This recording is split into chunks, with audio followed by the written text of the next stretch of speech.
ബേക്കറിക്ക് തീപിടിച്ച് 15 ലക്ഷം രൂപയുടെ നഷ്ടം സംഭവിച്ചു. എടവണ്ണപ്പാറ ചീക്കോട് പഞ്ചായത്തിലെ ഓമാനൂർ ചുള്ളിപ്പൂപ്പാറയിൽ ബുധനാഴ്ച പുലർച്ചെ 5:30യോടെയാണ് Sultan bakery, cool and coffee bar എന്നീ സ്ഥാപനത്തിന് തീപിടിച്ചത്. ഓമാനൂർ സ്വദേശി വെണ്ണാംതുറ അബ്ദുള്ളയുടെ 3 ഷട്ടറുള്ള കടയിലാണ് തീപിടുത്തമുണ്ടായത്. അമ്പലത്തിങ്ങൽ ഹുസൈന്റെ ഉടമസ്ഥതയിലുള്ള കെട്ടിടമാണിത്. പുലർച്ചെ 5:30യോടെ പുക ഉയരുന്നത് ശ്രദ്ധയിൽപ്പെട്ട നാട്ടുകാർ ഉടൻ വാഴക്കാട് പോലീസിലും മുക്കം ഫയർ സ്റ്റേഷനിലും വിവരമറിയിക്കുകയായിരുന്നു. കടയ്ക്കുള്ളിൽ 4 LPG സിലിണ്ടറുകളുണ്ടായിരുന്നു എന്നതും റോഡിന് മറുവശം സ്വകാര്യ ആശുപത്രിയാണ് എന്നുള്ളതും ആശങ്കയുണ്ടാക്കി. എന്നാൽ മുക്കം അഗ്നിരക്ഷാസേന സംയോജിതമായ ഇടപെടലിലൂടെ സിലിണ്ടറുകൾ സുരക്ഷിതമായി പുറത്തെത്തിച്ചു. തുടർന്ന് 1 മണിക്കൂറോളം പണിപ്പെട്ടാണ് വാഴക്കാട് പോലീസിന്റെയും DDRF, ട്രോമ കെയർ വളണ്ടിയർമാരുടെയും നാട്ടുകാരുടെയും സഹായത്തോടെ പൂർണ്ണമായും തീ അണച്ചത്. സമീപ കടകളിലേക്ക് തീ പടരാതെ തടയാനായതും ഗ്യാസ് സിലിണ്ടറുകൾ സുരക്ഷിതമായി പുറത്തെത്തിച്ചതിനാലും വൻ ദുരന്തമാണ് ഒഴിവായത്.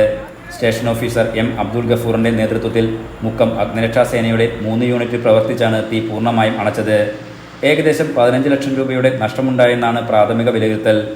Assistant station officer grade P. Abdul Shukoor, senior fire officer N. Rajesh, സേനാംഗങ്ങളായ PT Aneesh, Saneesh P. Cherian, M. Sujith, AS Pradeep, KM ജിഗേഷ്, KP Nijas, GR Ajesh, N. Sreenish, MK Ajil, Kiran Narayanan, B. Ashwan, MB Arun, PS Mithun, Sharon Babu എന്നിവരും DDRF chief coordinator Umar Ali Shihab, trauma care volunteer Hameed Omanoor തുടങ്ങിയവരുടെ നേതൃത്വത്തിലായിരുന്നു തീ അണച്ചത്.